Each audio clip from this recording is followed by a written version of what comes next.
Halo guys, assalamualaikum warahmatullahi wabarakatuh. Kenalin, aku lagi Alfiardini, biasa dipanggil Vivi. Di sini aku akan mengerjakan tugas untuk mendapatkan poin di KLA untuk melaksanakan ujian. Oke.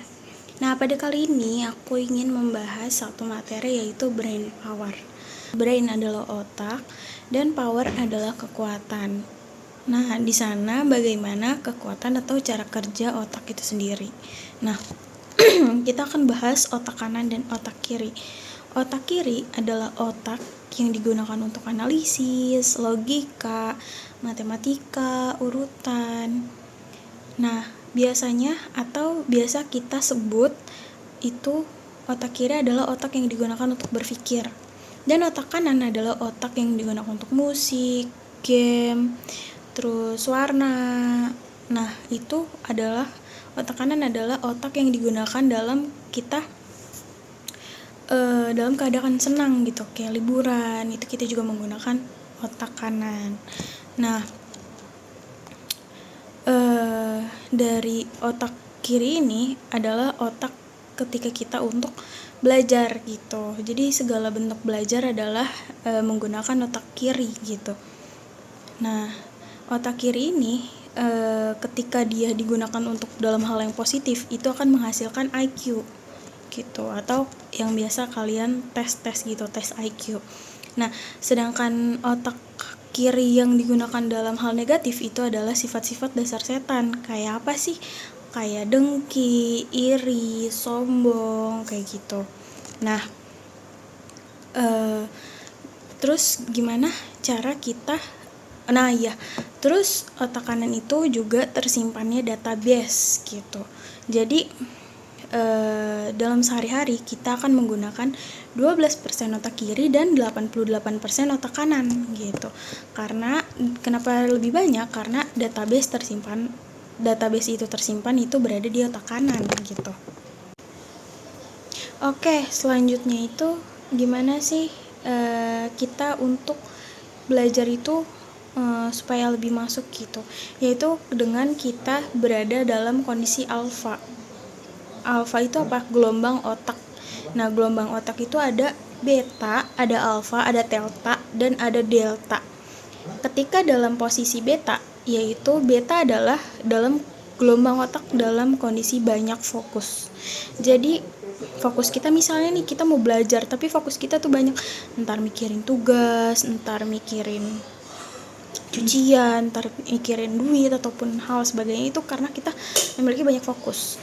Dan yang terbaik adalah kondisi alfa di mana kita satu fokus. Dan kalau misalkan kondisi theta adalah satu fokus tapi dia itu lebih deep, lebih dalam, yaitu ketika kita lagi beribadah. Dan delta adalah nol fokus, yaitu ketika kita lagi tidur.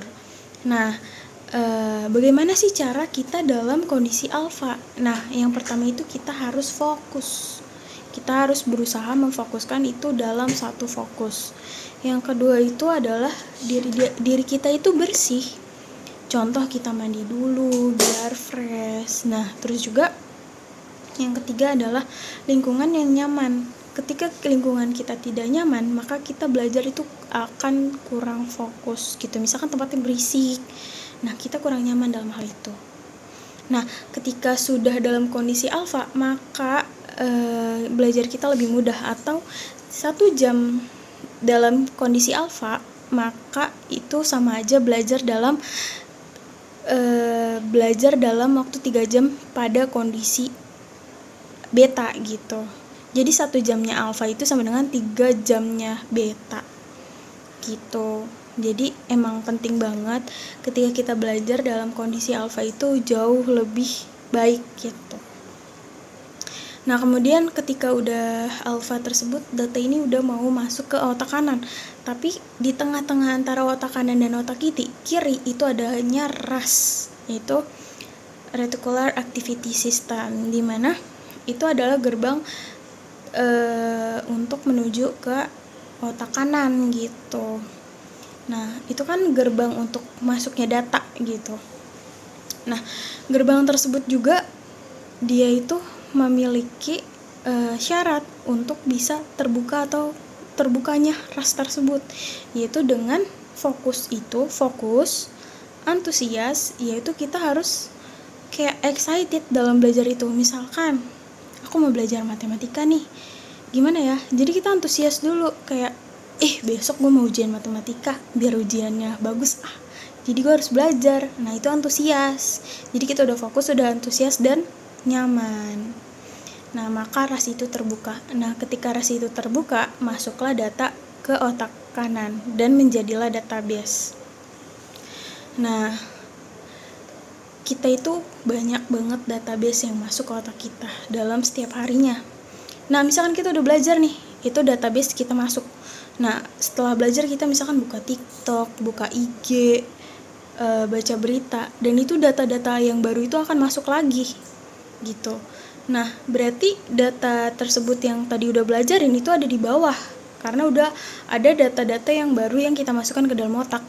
Nah berarti bukan cukup di sana aja, bukan cukup memasukkan data, yaitu datanya gimana biar supaya data itu hidup, yaitu dengan BIR, yaitu belief, impression, dan repetition.